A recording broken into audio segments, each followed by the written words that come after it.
세계 3대 건강식품 중 하나로 꼽히는 양배추. 특히나 위 건강과 항암 효과로 잘 알려져 있습니다.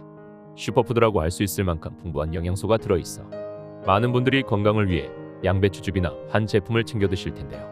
하지만 놀랍게도 슈퍼푸드로만 알고 있던 양배추가 약이 아니라 오히려 독으로 작용할 수 있다는 점 알고 계셨나요? 양배추를 잘못 드신다면 복부 팽만감과 복통, 설사, 갑상선 비대증이 올 수 있습니다. 그래서 오늘은 양배추가 독이 될 수 있는 3가지 경우와 올바른 섭취 방법에 대해 말씀드리겠습니다. 이 영상을 끝까지 보신다면 부작용 없이 양배추를 약처럼 드실 수 있을 겁니다. 1. 갑상선 기능 저하증이 있으신 경우. 갑상선 기능 저하증이 있으신 분들은 양배추 섭취에 특히 주의해야 합니다. 그 이유는 양배추가 갑상선의 정상적인 기능을 방해할 수 있기 때문인데요. 양배추에 들어있는 글루코시놀레이트라는 성분은 항암작용과 항산화작용을 하기 때문에 간의 독을 촉진하고 간세포를 보호합니다. 하지만 항암작용을 하는 글루코시놀레이트라는 성분이 앞서 말씀드린 것처럼 독이 되는 경우가 있는데요. 양배추를 드시면 우리 몸속에서 소화가 되면서 글루코시놀레이트가 분해되어 고이트로젠이라는 성분이 만들어집니다. 고이트로젠이라는 성분은 우리 몸에서 갑상선 호르몬을 만드는데 필요한 요오드의 흡수를 방해하기 때문에 갑상선 기능 저하증이 있으신 분들은 복용에 주의하셔야 합니다. 갑상선이 호르몬을 만들지 못하게 되면 갑상선의 크기가 커지면서 갑상선종이 생길 수 있습니다.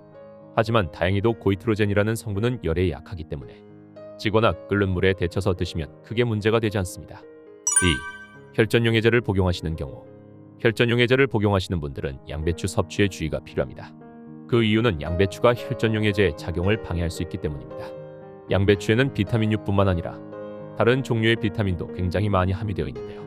그중 비타민 K는 혈액의 지혈을 도와 잇몸에 피가 잘 나시거나 평소에 멍이 자주 드는 분들에게 도움이 됩니다. 하지만 이와 반대로 중풍이나 심혈관 질환이 생겼던 분들은 혈액의 응고를 억제하는 와파린, 아스피린을 처방받아 드실 텐데요. 이 약들은 혈전용 해제이기 때문에 비타민 K와 정반대 작용을 하게 됩니다.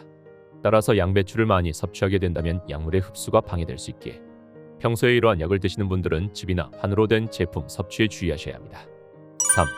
과민성 대장증후군이 있으신 경우. 과민성 대장증후군은 식사 후나 스트레스를 받을 때 복통이나 배변 장애를 일으키는 질환인데요. 양배추에는 식이섬유가 굉장히 풍부하기 때문에 장이 예민하신 분들은 섭취에 주의가 필요합니다. 식이섬유는 포만감을 오래 유지시켜주어 다이어트에 도움이 되고 풍부한 섬유질은 장 활동을 촉진시켜 변비에도 탁월한데요. 하지만 양배추는 장에서 쉽게 분해 발효가 되기 때문에 가스가 많이 생깁니다. 장 기능에 문제가 없는 분들은 가스 발생이 전혀 문제가 안 되겠지만 과민성 대장증후군 환자나 장이 예민하신 분들에게는 배가 부풀고 복통과 설사로 이어질 수도 있습니다. 4. 섭취 방법. 그렇다면 이 3가지 경우에 해당되시는 분들은 절대로 양배추를 드시면 안 되는 걸까요? 아닙니다. 자주 드시거나 과잉으로 섭취하시는 것에 주의가 필요한데요. 따라서 섭취하시는 횟수와 양을 조절하시는 것이 방법입니다. 양배추를 드실 때에는 주의해서 3회 정도로 드시는 것이 좋고 1회 섭취하실 때 150g 미만으로 드시는 것을 추천드립니다. 또한 경우에 따라 말씀드린 것처럼 올바른 조리법으로 드신다면 양배추는 우리 몸에서 약으로 작용하게 될 것입니다.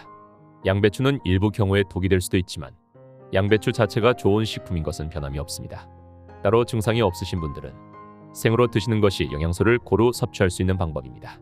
오늘은 우리 건강에 도움이 되는 양배추의 효능과 부작용, 섭취 방법에 대해 말씀드렸습니다.